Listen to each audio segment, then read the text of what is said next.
he moved it up because he thought he could do it, and he did. And so that's how he started producing and how he developed his storylines.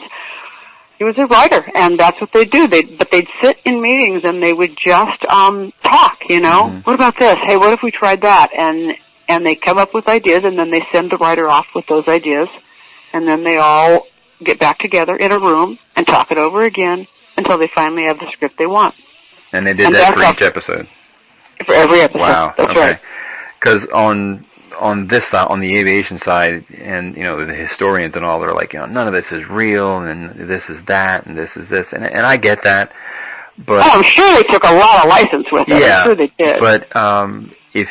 I'm gonna be writing in the book that, because I read Boynton's book, of course, and I've read, several of Bruce Campbell's book, and especially Frank Walton.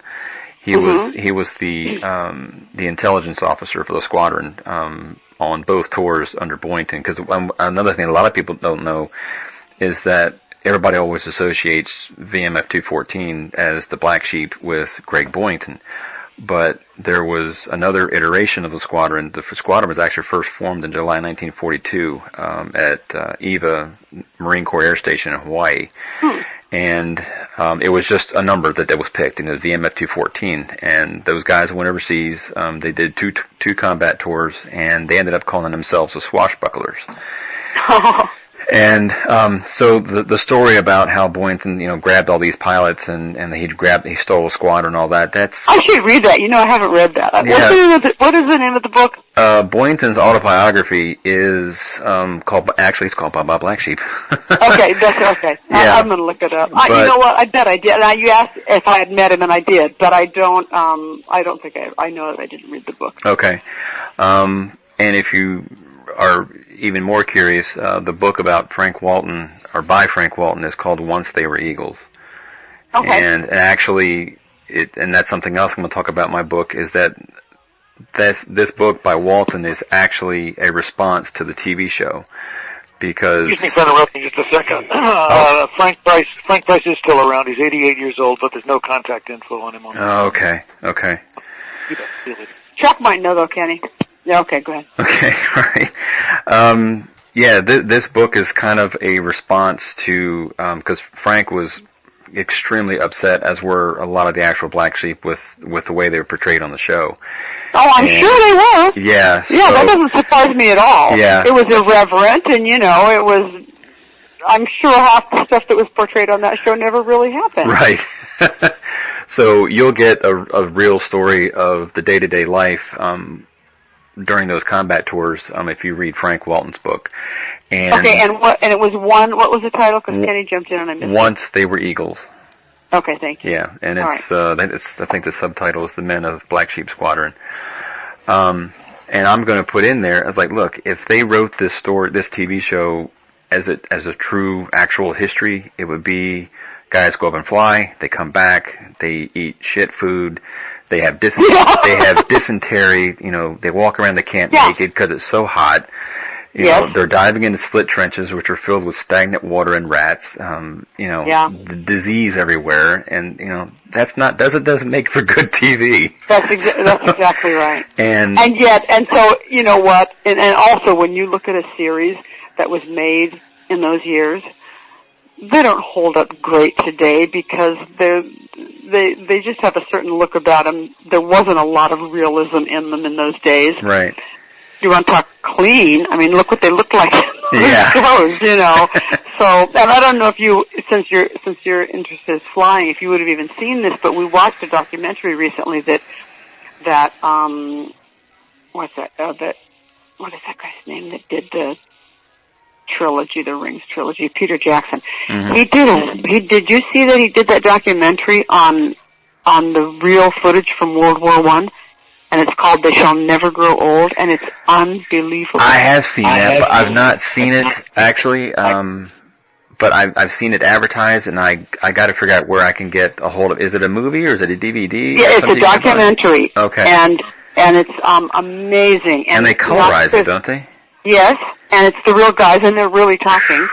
And only reason I brought it up is because, wow, it is pretty grim to look at when you are watching a guy laughing, and then next time you see him and he's dead. Yeah. I mean, and the mud and the trenches and the whole thing. You're right. That no one's going to tune into that. Right. I mean, go see it if you get a chance, because that's fascinating. Oh, I but definitely on will. a weekly show, no one's going to watch that. Yeah.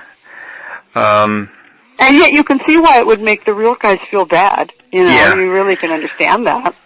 Because in the books I've read, there was no fighting. Now Boynton, Frank said when he got drunk, he would go around the camp looking for somebody to wrestle, and there was only one guy who he wouldn't fight because Boynton's like, no, not you, because really? the guy was huge, and Boynton knew that he'd get the better of him. That's funny.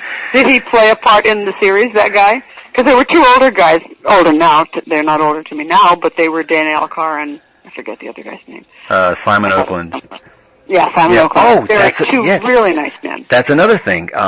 Those two guys were based on real Marines, and since I live on the East Coast, I'm fairly close to Quantico Marine Corps Station. Oh, okay, yeah. So I went over there and went to the history division, and I actually have pictures of those real guys. The real guys, The guy, Colonel Larg.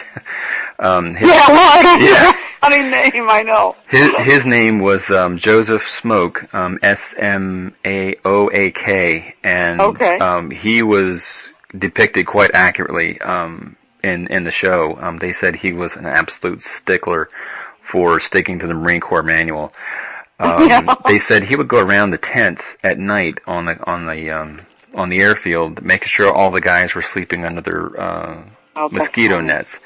And you're in a combat zone. He's worried about cigarette butts on the ground, and he was he was a pain in the ass, pretty much. And General Moore, he really was a drinking buddy of Boynton. So. And which one was which? Wasn't Dan Aykroyd Lard? Colonel Lard, right? And then General Moore, of course, was Simon Oakland. Right. Yeah. They were two of the nicest men. They really were. They? I've read that, and actually Larry told me that they were both nice, really nice guys. Yeah, they were. So let's see. One thing I've read in various sources, including that 1978 TV guide, which I actually bought off eBay. I bought 2 TV guides off eBay. Yeah. Listen, we used to do that too. And it's neat, and I showed it to my nephew one day. He's 17, and I said, "Here, check this out." He goes, "What is this?" I said, "That's how we found out what was on TV." We were just talking about this, because remember when the TV guide were those little tiny magazines, and you could open them up, and they were only the network channels, and not only could you read when it was going to be on, it told you what the synopsis of the show was. I know. You could actually see what it was about. And now they're these huge magazines with so many channels that they only can list the name. And it's just, everybody has a different number where they get those depending on where you live, and it's so different. Yeah, at that time, in growing up, we could get maybe 5 channels. That was it. And we were happy. I know, we were happy. Try telling someone that you had to get off the couch to change the channel. That is very bizarre to them. Or go over to the box and move the antenna because you changed channels. Yeah, that's right. But you know what? Go ahead. No, go ahead. Well, you asked something about, I'm looking for it, Kenny, I think I'll ask him, because when I mentioned Marvin Antonowski, he said, oh God, so he knows something about him. Because when, it got put opposite Happy Days and Laverne and Shirley, that was really like the kiss of death. And that was not done on purpose. Those things happened all the time. You'd get a time slot. You never knew when your show had been bought. You didn't know what time slot you were going to get.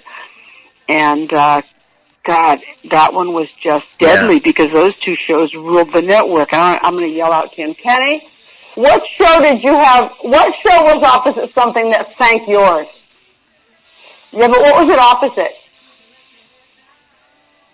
I've had that happen a couple of times. Oh, was it opposite Charlie's Angels? Well, no. It was the Cliffhangers show that was the most expensive episodic television show in the history of television at that point, because it was 3 different stories, 3 chapters of 3 old movie serials in a 1-hour format. It was a lot of money and a lot of fun to do. Remember what it was put on opposite? I do, of course. It was on opposite Happy Days in Laverne and That's right, that's right. Oh, wow, really? And so nobody ever knew we were there. Because of that, and that's